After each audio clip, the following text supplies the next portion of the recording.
Salut, bienvenue dans le fond du garage. Alors comme promis, je vous avais dit que je vous montrerai comment utiliser la librairie FrSky pour créer des sondes. Donc on y va.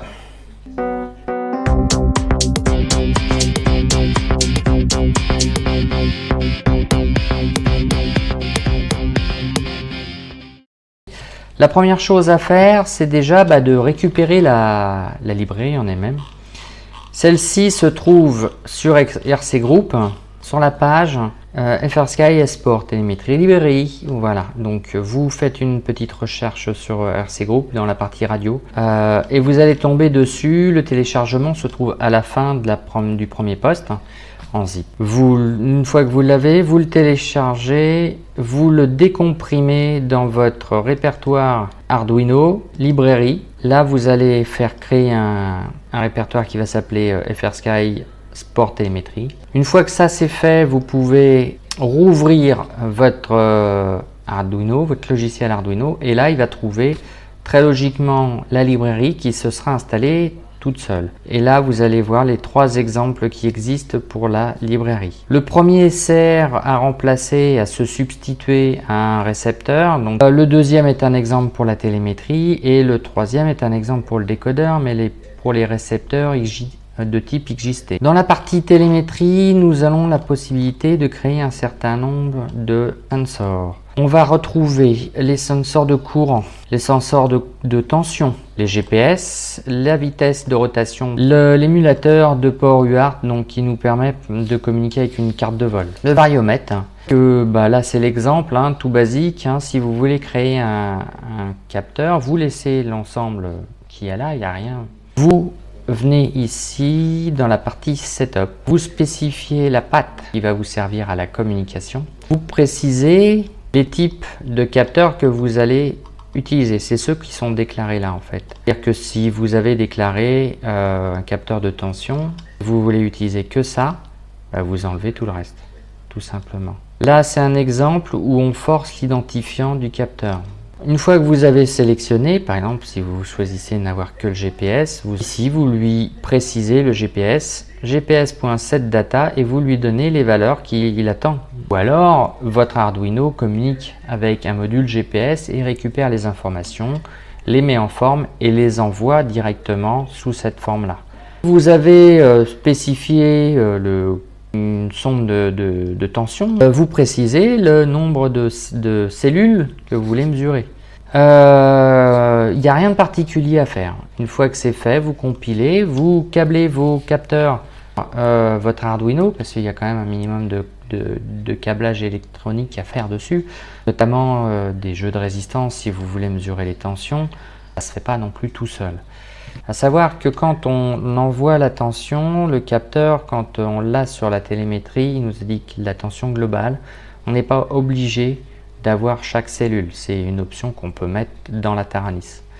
Je vais vous faire voir maintenant comment fonctionnent en temps réel les informations qu'un Arduino peut renvoyer.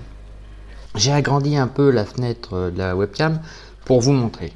Donc on branche avec l'exemple qui est en cours, on ne va pas non plus inventer on branche un récepteur, donc là c'est un S6R mais un X6R ou n'importe quel récepteur avec le S-Port, le Smart Port existant marchera aussi. Donc là j'ai branché l'alimentation, c'est ces deux là, le ground et le 5 volts, et ici sur la patte 12 que je vous montre avec le doigt mais qu'on ne peut pas voir, la patte 12, Served Pin Serial 12, voilà. La partie qui se trouve ici, celle-là, c'est pour la partie quand vous utilisez un Tensi. Donc par exemple, là, hop, là on va le primer parce que moi ça ne me sert pas. On va laisser exactement la même quantité d'informations. Je vais injecter ça dans mon Arduino. Voilà, c'est fait. Je balance donc l'ensemble dans l'Arduino. Donc l'Arduino simule les ports que se trouve ici. Lorsque je vais sur ma Taranis, voilà tout ce qu'il trouve. Alors j'ai remis ma webcam dans le bon sens pour que vous puissiez voir ce qui se trame. Donc là, c'est tous les capteurs qui ont été trouvés. Donc la patte à 4 où on voit 3 volts 3 qu'on peut observer qui est ici en réalité. Ensuite, alors le 76,5 c'est l'airspeed. La tension de 8 volts 27, 8,7 qui est ici en fait. On voit aussi le speed, celui-ci. Ah, mais c'est pas vrai ça. On voit l'ensemble des selles.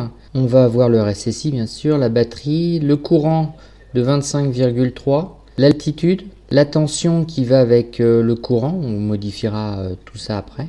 On a la vitesse GPS, ensuite les coordonnées, la vitesse de rotation, le A2, 1,5, les coordonnées GPS, la température, 1, 2, la date, et voilà. Donc c'est tout ce qui a été renseigné. On va faire un petit exemple. La vitesse qui est ici, là, speed, je vais la modifier. Alors pour la modifier, je suis obligé de compiler, réinjecter. Je réinjecte. Donc il va y avoir un moment donné où on va perdre la télémétrie. Ensuite, elle va revenir.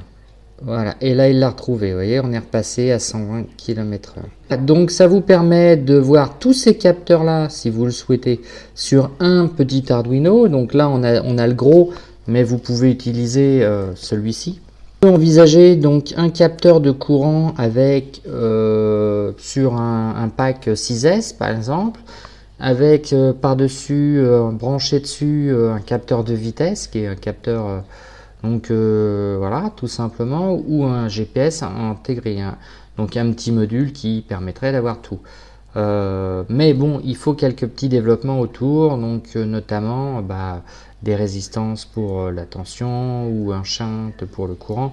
Sachez qu'on peut se faire n'importe quel type de capteur, y compris par exemple avoir sur un seul et unique Arduino, et ça c'est assez facile à faire avec des ponts diviseurs.